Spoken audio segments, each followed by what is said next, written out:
Eu os convido para nós continuarmos meditando na carta do apóstolo Paulo aos Efésios, no capítulo 5. Nós temos falado neste lugar sobre esta carta que tem como tema principal, que é a vontade de Deus. E nós terminamos no capítulo 5, do versículo de número 21. Para nós entendermos o que é a palavra, você não pode pegar um versículo da Bíblia e achar que aquilo é aquilo. Porque nem sempre um versículo é suficiente para nós entendermos o que Deus quis dizer. Uma das regras de interpretação bíblica é que nós precisamos olhar o texto, o versículo, olhar todo o seu texto, o pré-texto e o pós-texto, olhar a carta inteira, o que o apóstolo quis dizer, e olhar, talvez, se preciso for, muitos outros livros ou até a Bíblia inteira. Porque se eu pegar um versículo isolado, eu faço as piores doutrinas. Eu tenho as compreensões das piores heresias que existem. Aliás, toda heresia bíblica, ela vem da Bíblia. Uma das regras, então, é nós olharmos toda a sua história. Como nós estamos estudando a carta do apóstolo Paulo aos Efésios, precisamos olhar o que Paulo quis dizer. E Paulo tem muito isso nele, quando ele começa a escrever uma carta, todas elas, os primeiros capítulos, ele dedica a uma construção de uma teologia, dizendo o que era que Deus queria.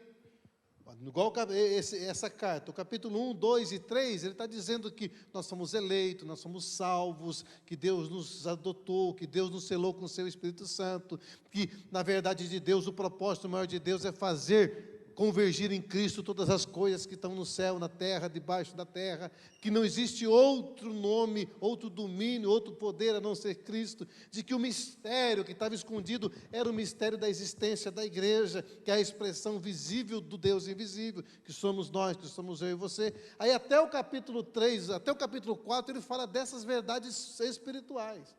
Aí no capítulo 4, a seguir, ele vai dizer de verdades práticas. E quando Paulo traz essa verdade prática, que nós lemos desde o primeiro versículo do capítulo 4, olha bem o que ele diz aí, capítulo 4, versículo 1, projete para mim.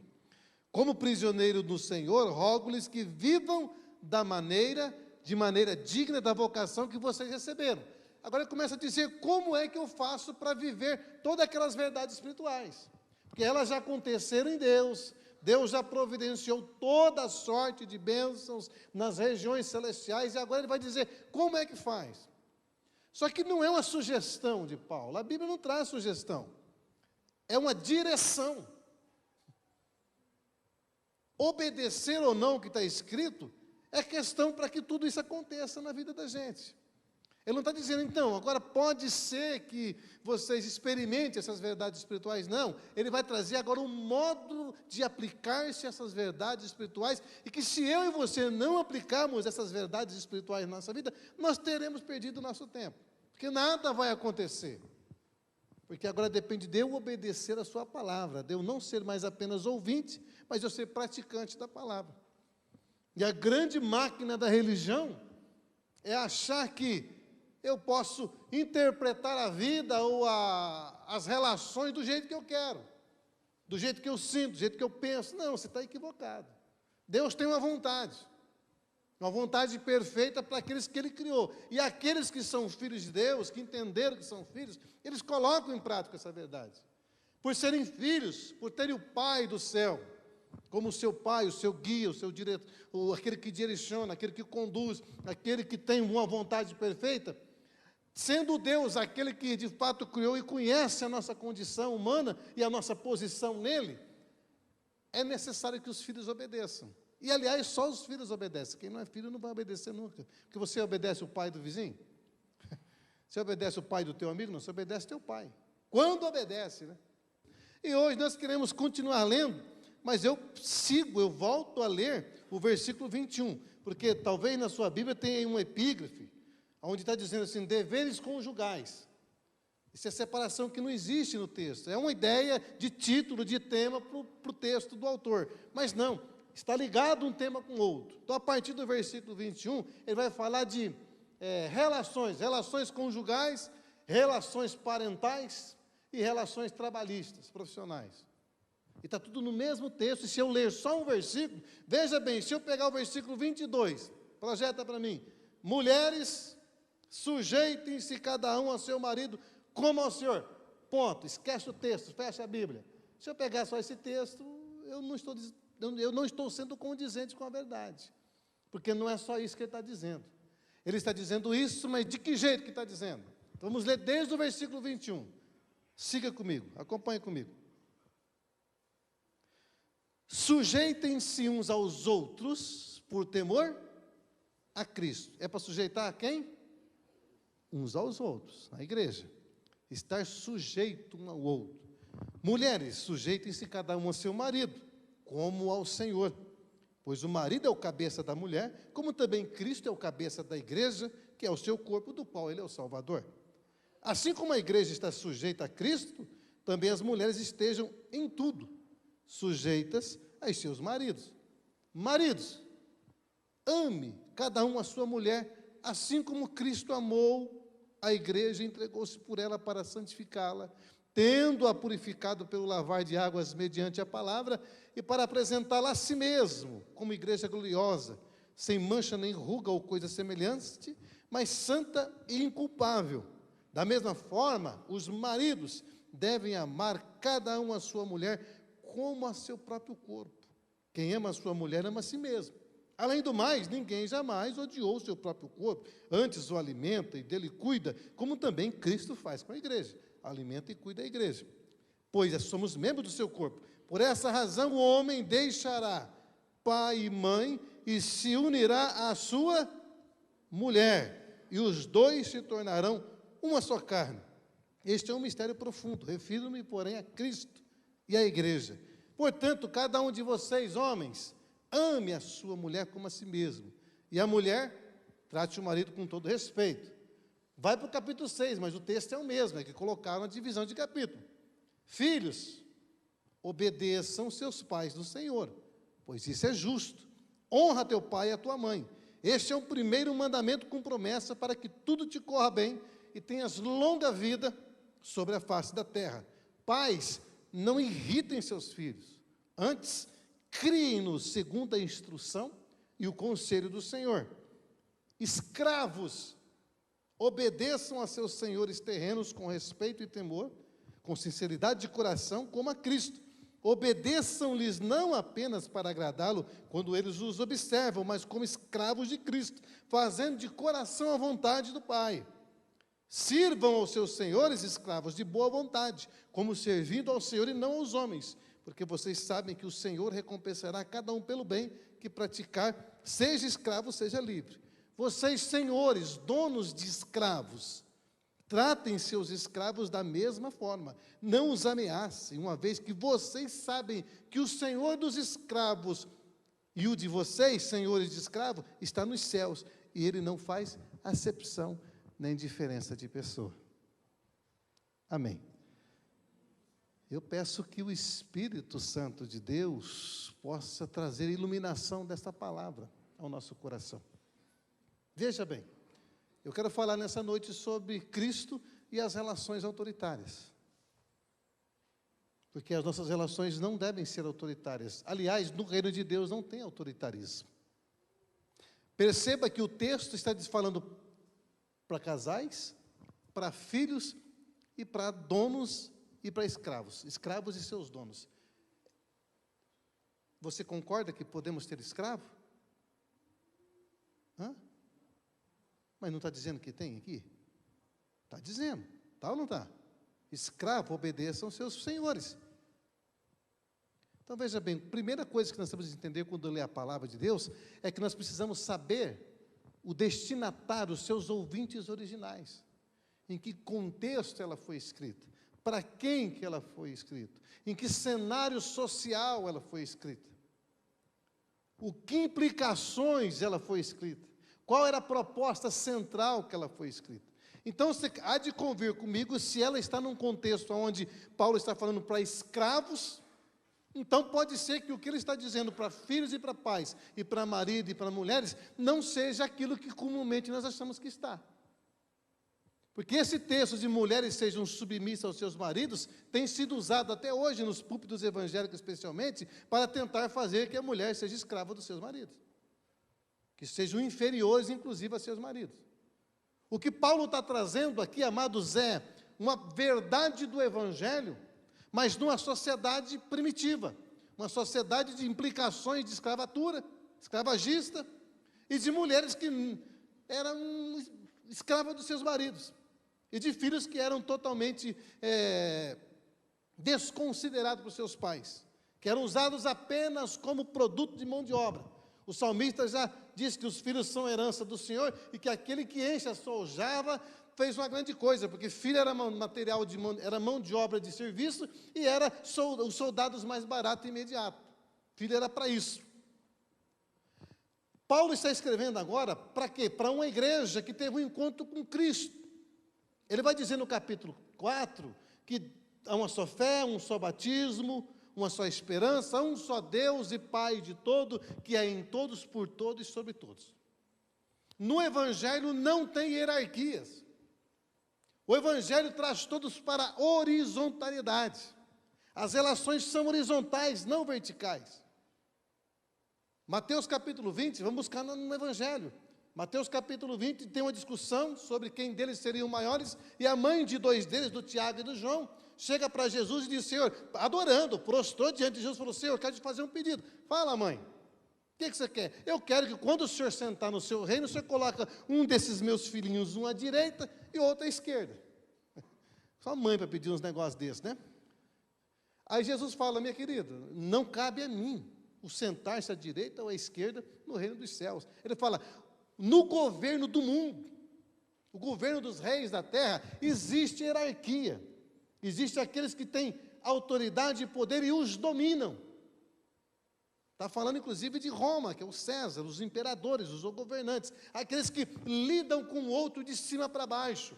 Falou: no reino de Deus não é assim. Aquele que quer ser servido, seja o primeiro a servir. Aquele que quer ser grande, seja o último. Seja o menor, seja aquele que se dispõe sacrificialmente a cuidar do outro. No reino dos céus não tem hierarquias, porque tem apenas Cristo como cabeça e nós como servos, como seu corpo. E um corpo cuida bem um do outro. Essa é a proposta que ele vai trazer. Inclusive ele vai dizer lá no capítulo 3, no versículo 28, se eu não me engano, da sua carta aos Gálatas, que em Cristo não tem nem judeu, nem grego, não tem essa questão de raça, de etnia, porque é um só povo, não tem escravo nem livre, e não tem nem homem nem mulher, significando que no reino de Deus é o reino do amor, aonde a responsabilidade é individual de cada um para cuidar um do outro. Mas ele está dentro de um contexto, uma sociedade em que é uma sociedade que tem escravo, inclusive a família que não tivesse no mínimo 8 escravos era uma família pobre. Ele tinha que ter escravos para te servir, porque era considerado uma casta inferior. Veja que situação que Paulo está escrevendo. E ele vem dizer para a mulher ser submissa numa sociedade onde a mulher não era nada. Então a grande verdade do Evangelho aqui não é falar de submissão de mulher, e nem de obediência de filho, e nem de escravo trabalhar voluntariamente. Veja bem, a mulher no tempo de Paulo, de Cristo, a mulher primeiro ela não era gente. Os rabinos judeus, a maioria considerava que a mulher nem alma tinha. Era considerada inferior. A mulher primeiro era propriedade do pai, segundo era propriedade do marido. Então dizer para a mulher ser submissa era a mesma coisa de dizer: peraí, eu era propriedade do meu pai, fui vendida para o meu marido, porque pagava o dote, e agora você quer que eu ainda aceito tudo isso, assim de boa, eu vou ter que ter uma satisfação de ser escrava do meu marido, que nem gente eu sou. Então quando Paulo fala isso, para ela era muito normal. Ele não está falando de submissão. Quando ele fala para os filhos serem obedientes ao seu pai, não está trazendo novidade nenhuma, isso está lá no Decálogo, é um mandamento, um dos 10 mandamentos. E os filhos, como eu já disse, eram apenas mão de obra barata do pai e possibilidade de defesa da casa, da tribo. Os filhos não eram considerados como filhos, como herdeiros no sentido de que transmitisse a continuidade da vida, da beleza, nem manifestasse a glória do Deus de Israel. O filho era apenas mais um. E os escravos, então, quando ele fala, escravo, obedeceu ao seu senhor, eu já não tenho nada, e agora eu vou ter que lhe obedecer de bom tamanho, eu já estou aqui sem liberdade, fazendo tudo para o meu senhor, não tenho direito nenhum, e eu ainda preciso submeter. Mas então, o que Paulo está dizendo? O que Paulo quer dizer? Qual que é a explosão da palavra do Evangelho naquela igreja, naquela cultura, naquela sociedade? Porque o Evangelho, amado, ele tem esse poder de explodir com consciências. O Evangelho tem esse poder de arrebentar com sofismas e quebrar paradigmas. O Evangelho é libertador. O que ele está dizendo, olha, existe uma vontade de Deus para quem é filho. E quem é filho de Deus não vê de cima para baixo ninguém, inclusive não vê a mulher como inferior. Numa sociedade nossa, brasileira, falar de submissão à mulher, falar para que a mulher seja submissa, no sentido de escravidão, de inferioridade, é corroborar, é assinar embaixo a selvageria, ao machismo predominante da nossa nação. Queridos, infelizmente, uma sociedade, uma nação como a nossa, que tem 80% que se diz cristão, e ainda existe o machismo predominante, é uma verdade que nós não entendemos nada do Evangelho. É verdade que nós somos apenas religiosos e não permitimos que esse Espírito Santo nos encha de tal forma em que nós tenhamos relações igualitárias e não autoritárias e superiores.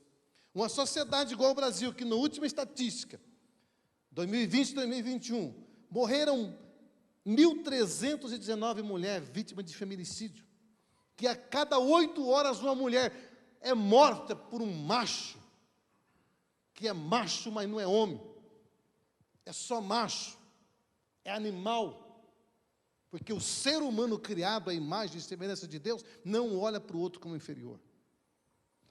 O ser humano que Deus cria lá no Gênesis, primeiro cria Deus o ser humano, não tá? Primeiro ele cria o homem, o ser humano, Adão. Depois, no outro capítulo, que ele vai formar homem e mulher. Primeiro ele cria o ser humano, a beleza do ser humano. Aí uma sociedade que a cada 8 horas morre uma mulher, você vai me dizer que tem evangelho numa sociedade dessa? Uma sociedade onde pastores, ao conhecer e tomarem conhecimento de casos, de maridos que espancam e estupram essas mulheres, e eles falam para permanecer casados, dá um jeitinho, não, a mulher tem que ser submissa ao seu marido, é uma sociedade fadada ao inferno, da qual já existe. Porque aqui, se eu souber que uma mulher está sendo espancada constantemente, sendo abusada pelo marido, eu sou o primeiro a ir com ela na delegacia da mulher a denunciar esse caboclo. Porque se ele quer espancar a mulher, quer bater em mulher, vai bater noutra igreja. Aqui, se tomar conhecimento, você não souber. Eu não sei da vida de ninguém. Mas se vem contar para mim, e de fato é verdade, não é mimimi, eu denuncio junto. Vou no fórum. Pode chamar na audiência que eu vou lá, dar minha palavra de testemunho para botar esse pilantra na cadeia. É uma estrutura maligna. O Evangelho tem que romper com essa estrutura. Quando ele diz assim, ó, uma sociedade que nem a nossa, em que está no 5º lugar de feminicídio, abaixo apenas de El Salvador, Colômbia, Guatemala e Rússia, e somos cristãos, somos evangélicos, no Evangelho não entrou. Mas então o que Jesus quis dizer? O que o Espírito Santo quis dizer para o Paulo?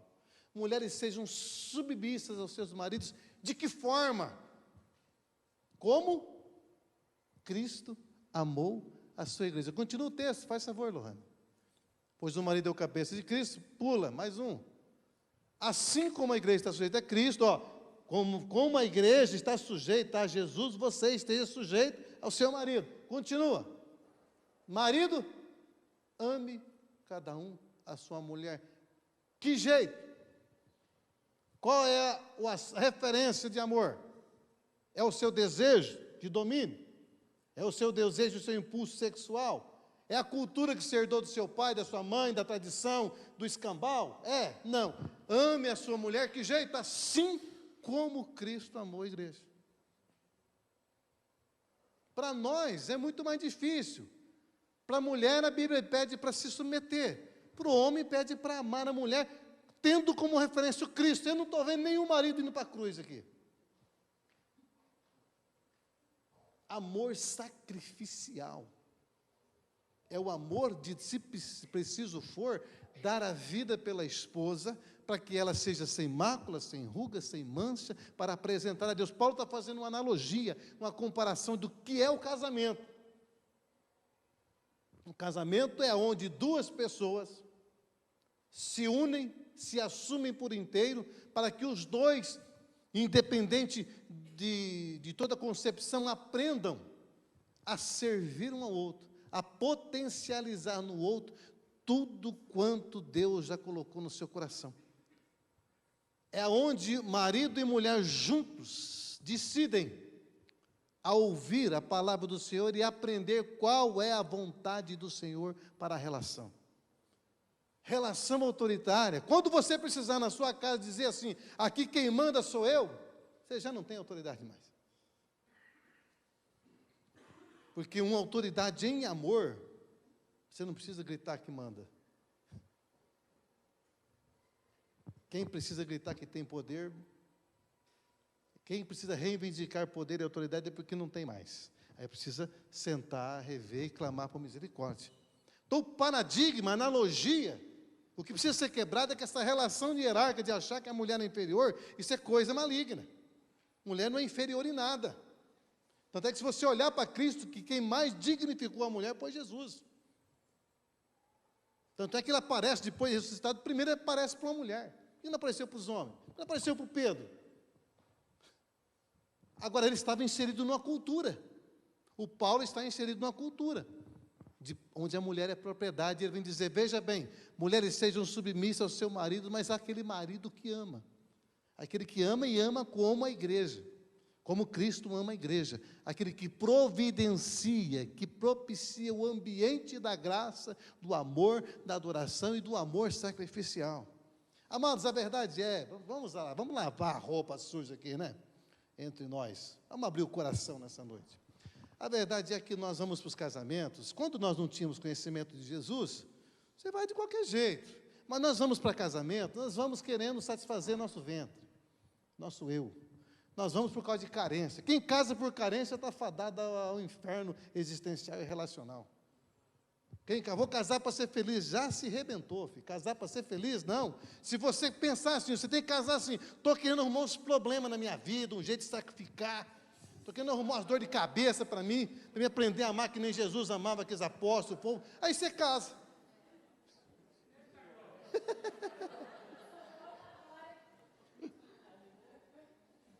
Você que está solteiro, aqui no arrumador de cabeça, casa. Agora, se não quer ter problema, não casa. Porque é relacional. Agora, o que eu pergunto é, ô menino, os homens, estão solteiros aí, vocês têm que casar para amar a sua esposa ao ponto de, se preciso for, dar a vida por ela. Não para tratar ela como um ser inferior, né? Aqui é debaixo da bota. Agora, uma mulher que é amada como Cristo amou a igreja, mas não precisa nem mandar ela se submeter. Até porque submissão é disposição de coração. Vocês gostam de Jesus? Jesus é gente boa? Bacanão, né? Gente boa demais, Jesus de Nazaré, ué. Então a igreja, nós somos uma igreja, somos apaixonados por Jesus, não somos? E por que nós somos apaixonados por Jesus? Porque Ele é quem ama. Ele é o camarada que você chega, não tem jeito de não render o amor dele, o olhar dele. Agora, o Moisés, você casaria com Moisés? Eu me livro, brucutu. Falso, tinha uma glória no rosto, lá depois passou a glória e ficou lá com um pano, lá fazendo de conta que era santo. Não, eu não caso, cara. O apóstolo Paulo, você casaria com o apóstolo Paulo? Cai distante, apóstolo Paulo. Tinha hora que ele endoidava o Pedro para mandar entregar os outros para o capeta. Eu não quero casar com um cara dele, com Jesus eu caso. Porque Jesus ama, deu a vida por mim. Aí, querido, as mulheres, é o que Paulo está dizendo, que se nós formos esses homens cristos, qualquer mulher se desmancha, se derrete. E fala a verdade, quando a gente deixa o Adão mandar que quase que o capeta possui a gente lá em casa, a mulher cai fora, fala, Deus me livre do raio do marido desse, ué. Porque eu sou autoritário, que quem manda sou eu. Você não tem vontade, não. Esse dia para ti falou, não respeitar a minha opinião, não, pai, não vou, não. Eu estou mais parecido com Adão do que com Jesus de Nazaré. Porque quando eu sou Jesus, inclusive, Jesus fazia Ele tinha uma relação extraordinária, ele chegava e deixava livre, inclusive. Que o verdadeiro amor deixa livre. Ele chega para os discípulos e fala, vocês também não querem ir embora? Pode ir. Aí nossa relação é de autoridade. Não, você não vai embora não, filho. Mulher, você não vai não. Uma coisa interessante que eu acho que tem até ligação. Por que que nesse período o número de divórcios subiu? É 220 divórcios por dia. Eu vejo até libertador na sociedade que está divorciando, porque uma sociedade que a cada 8 horas mata uma mulher, é a melhor coisa divorciar desse tipo de gente. Não estou fazendo apologia a divórcio, não, querido. Tem casos e casos. Mas se nós, marido, fôssemos Cristo na vida da nossa mulher, das nossas mulheres, certamente nossas mulheres seriam uma igreja bela, ataviada, mas a nossa relação é de cima para baixo, posse. Você não pode falar com fulano, você não pode falar com ciclano, você não pode opinar, você não pode nada. Ué, escravidão. E se você largar de mim, eu te mato. Ué, Jesus deu a vida. E nós quer matar. Tem alguma coisa errada numa relação dessa. É relação autoritária. Agora, tem situação que os homens são uns banana, que as mulheres têm que assumir a casa. Você vê? Tem uma situação que é a mulher que vai para a cruz, porque dependendo do marido, eu estou deitado na rede, deixa a vida me levar, a vida leva eu, é a mulher que tem que sacrificar. Está errado também. O Evangelho é trazer luz à nossa consciência, para nós sermos quem nós precisamos ser numa relação. Agora, o que atravessa uma relação autoritária, explode esse sistema de hierarquia, é o amor. É o ser cheio do Espírito, é o olhar para a mulher, não como um vaso mais frágil, não é isso que Paulo quis dizer. Quando Pedro diz que a mulher é vaso mais frágil, frágil em que sentido? Frágil nada, você é homem, você consegue dar à luz a algum menino? Consegue parir? Consegue nada, dá dor de cabeça, morre dor de cabeça. E a mulher que é frágil, me poupe, né? Vai ver o que o Pedro quis dizer. Agora, marido, ame as mulheres dos seis, nós, maridos, como Cristo amou a igreja e se entregou por ela. Coisa linda, né, Gabi? Você arrumou um homem que nem Jesus? Meu Deus do céu, é o marido do mundo. Entrega-se em amor. Agora, um ambiente desse, conjugal, onde há um marido parecido com Cristo e uma mulher parecida com a igreja, porque Cristo é o cabeça, então, o princípio é esse. Cristo é o cabeça da igreja e a igreja é seu corpo, onde há essa harmonia de compreensão, de amor, de entrega, de perdão, inclusive, porque nós não somos o Cristo perfeito, aonde marido e mulher senta e ouve um ao outro e se perdoa e recomeça, porque nós somos gente e gente vai errando pelo caminho. Mas como eu tenho um Cristo que perdoa, inclusive até a última consequência de estar na cruz e dizendo perdoa-lhes porque não sabe o que faz, quando há uma relação assim, sem sombra de dúvida, há casamento. Uma relação que é explodida, que não é mais autoritária. A grande maioria das mulheres evangélicas do nosso meio vivem com medo dos seus maridos. E se você tem medo do marido, logo não é amor, porque o verdadeiro amor deixa livre. Conta-se a história que um rei invadiu uma outra nação, destruiu todo mundo, e lá ele encontrou uma princesa, coisa mais linda do mundo daquele reinado. Matou todo mundo, pegou uns escravos para ele, trouxe a princesa e colocou, apaixonou, pôs dentro do palácio dele aquela princesa. O brilho, todo dia eu te amo, eu te amo, eu te amo. E deu de tudo, ela se tornou ali aquela princesa maravilhosa. Só que todo dia ele encontrava aquela princesa e ela estava com um olhar triste, a tristeza no coração. Aí ele falou, o que eu posso fazer, minha querida, para que você tenha alegria, para que a expressão do teu rosto seja verdadeira? O que eu posso fazer? Ela disse, meu rei, deixa eu ir embora, porque você me pegou, escrava, me trancou dentro do seu palácio, e eu preciso ir embora. Mas como assim? Eu te amo, você é a razão do meu viver. Olha os coraçãozinhos que eu mandei no Instagram para você, no Facebook, coisa linda, você é a razão do meu viver. E você está triste, como que eu vou deixar você ir embora? Ele falou, veja bem, deixe-me ir embora. Se eu, tendo a opção de ir embora, resolver ir e voltar, de fato você me terá. Porque eu estou presa, mas não sou sua. que eu estou aqui como escravo, e não por livre e espontânea vontade. Vale glória a Deus, irmã? Deixa livre. Mas nós, homens, queremos o quê? Falta trabalhar de Deus em nós, querido. Falta nos olhar pela ótica da palavra do Senhor. Homem, ame as suas mulheres. Mulheres, sejam submissas. Tem uma mulher também que é de amargar, né, irmão? Tem umas mulheres, filho, que já diz a palavra, é melhor morar no deserto do que com a mulher rixosa. O que é morar no deserto? Calor de dia, frio de noite e ausência de todo mundo. É melhor morar lá do que com raio da mulher dessa. A Bíblia diz também que tem umas mulheres que parecem uma copeira. Você tem duas opções, você dá um tiro no vidro, ou você manda embora. Manda embora não, separa, paga tudo certinho, paga a pensão para o resto da vida, que é melhor pagar a pensão do que com um trem desse. A não ser que permita que o Espírito Santo de Deus faça essa obra transformadora no coração, porque de certa forma todos nós temos nosso defeito. Liberdade. Aí eu pergunto para você, não responde, irmã, pelo amor de Deus, não responde. Você é submissa ao seu marido? Marido, você ama a sua mulher? Tem que sentar com a pretinha e perguntar para ela. O ambiente da conjugalidade, a relação conjugal é o ambiente da graça, do perdão, da harmonia. Mas aí você já vai escolher errado, filho. Você vai para um casamento, você escolhe outro negócio totalmente diferente, julgo desigual, que não ama, que não entende o que você entende, que não tem a compreensão que você tem, e depois quer que dá certo. Aí Paulo diz o quê? Por isso, portanto, o homem deixará seu pai e a sua mãe e unir-se à sua mulher. E os dois serão uma só carne. O ideal de Deus, o projeto de Deus, a vontade de Deus é o casamento hétero. Não existe casamento homo. Nós somos uma comunidade inclusiva. Não. Nós somos uma comunidade acolhedora, inclusiva não. Que existe uma vontade de Deus. Existe um querer de Deus. Quando Deus cria homem, Deus cria mulher. Há um princípio de criativo de Deus.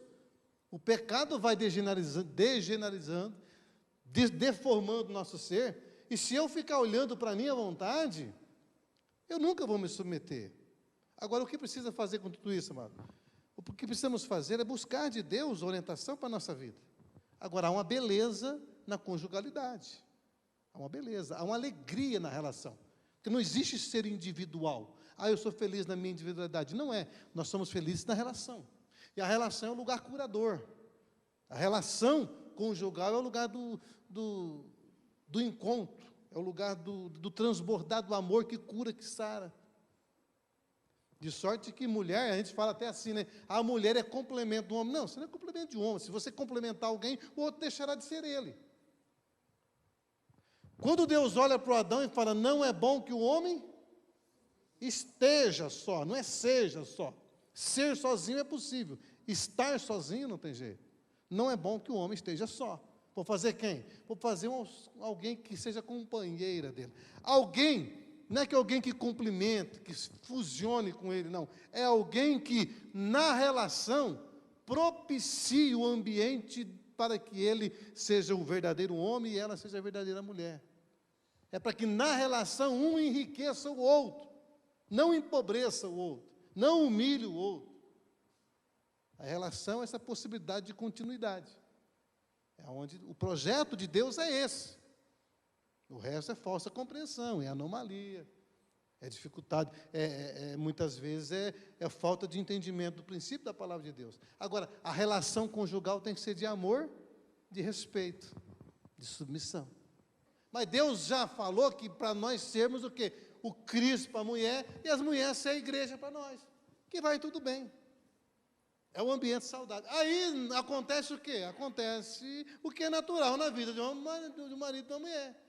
É os filhos que vão chegando para abençoar. Aí usa o segundo princípio de uma relação que não deve ser autoritária. Qual que é ela? Filhos, capítulo 6, versículo 1. Obedeça aos seus pais no Senhor. Honra teu pai e tua mãe. Meu querido, você quer se arrebentar na vida? Você quer arrebentar na vida? Quer se lascar na vida daqui uns 40 anos? Desobedeça aos seus pais. Mas pais que amem, não brucutus.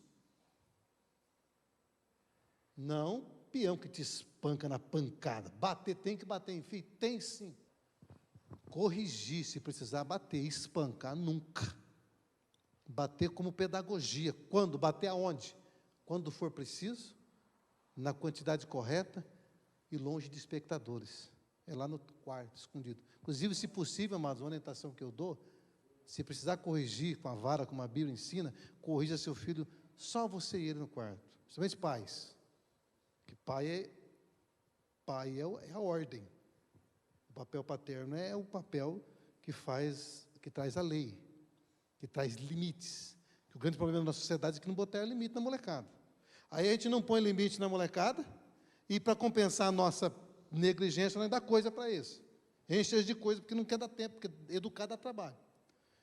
Castigar, educar sozinho, sem expor. Porque não adianta dizer que não precisa, porque precisa sim. A Gabi apanhou, filho.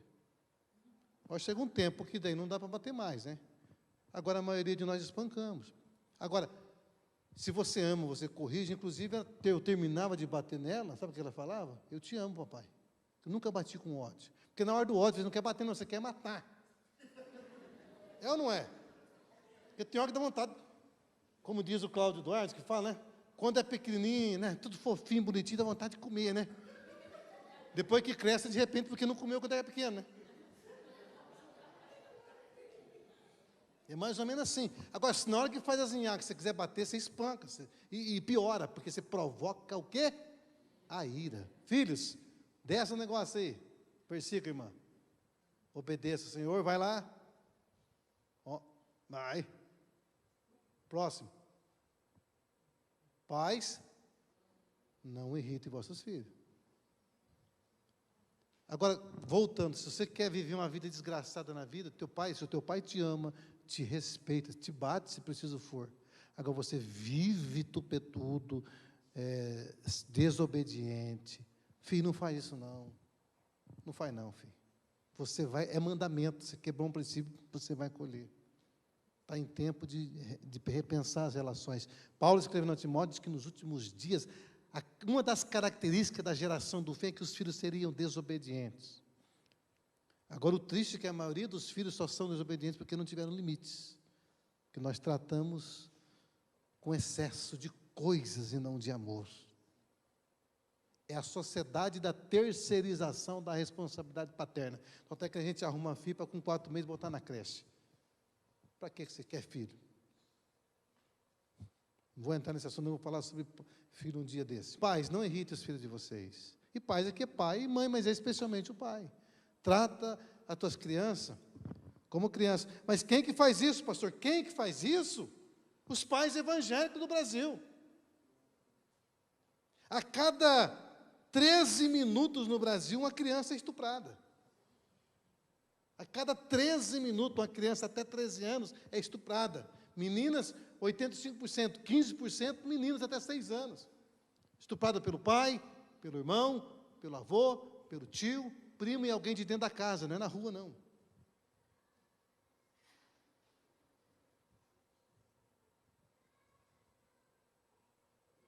Cadê a influência da igreja evangélica brasileira? O que nós estamos fazendo? Essas relações de autoritário, de abuso, de domínio, de possessão do outro como objeto do seu prazer. Uma criança, eu sei o que eu estou falando, eu atendo no consultório como psicanalista. Eu escuto as histórias da maioria das mulheres, inclusive, desses sofrimentos, que atravessam a vida delas na sua vida adulta, na vida de mãe, vida de esposa.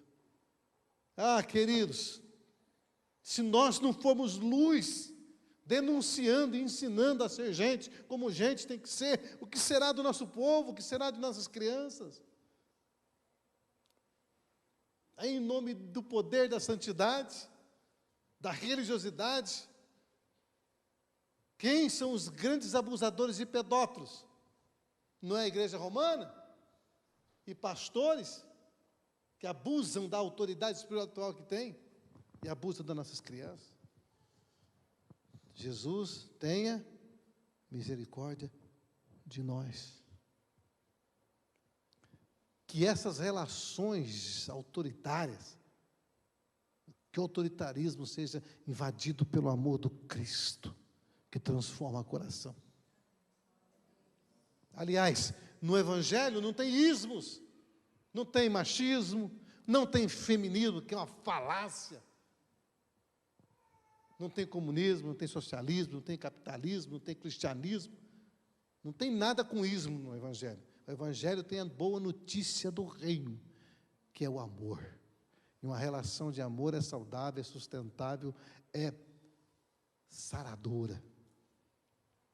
E quem serão os protagonistas dessa boa nova do Evangelho do Reino de Deus? Eu e você, como igreja de Jesus Cristo, que se reúne aqui todo domingo para receber o poder de Deus? Não, para experimentar a sua vontade, para buscar a sua vontade, como que tem que ser marido, como tem que ser mulher, como tem que ser filho, como tem que ser os seus escravos. Não tem escravo mais, mas o quê? Tem relações trabalhistas, que são autoritárias. Patrões que acham que seus funcionários são escravos, e funcionário que também é relaxado, não vale, não paga nem os 1.200 não vale. Lambão. Lá, está escrito aqui, capítulo 6, versículo 6. Versículo 6. Obedeçam-lhe aos seus patrões, mas como escravos obedeçam-lhes não apenas para agradá-los quando eles observam. O chefe saiu, vou ver o zap. Só produz quando o chefe está em cima. Isso é coisa de escravo mesmo. Ruim, escravo ruim. O Evangelho não, o Evangelho vem fazer o quê? Você é funcionário, filho? Claro, nós vivemos num país de distribuição de renda injusta. Mas se você fez um acordo ao aceitar trabalhar para o seu patrão, quer o salário mínimo, então trabalhe. Cumpra as suas 8h48, mas cumpra com integridade. Mas meu patrão está comprando um avião, e daí? Está com inveja dele? Então o Evangelho é esse que vem moldar relações. E você que é patrão, olhe o seu funcionário não mais como um simples funcionário, mas olhe para ele como um filho de Deus, porque o pai dele é Deus, e o teu pai como patrão é Deus. O que Paulo está dizendo é isso: as relações não podem ser autoritárias, abusivas. Não, trabalha mais um pouquinho, aí não anota no ponto, não paga hora extra. Está errado. O que é justo, balança justa. Agora, tem uns irmãos, eu conversava com uma empresária, tem um coração muito bom, aí ajuda demais.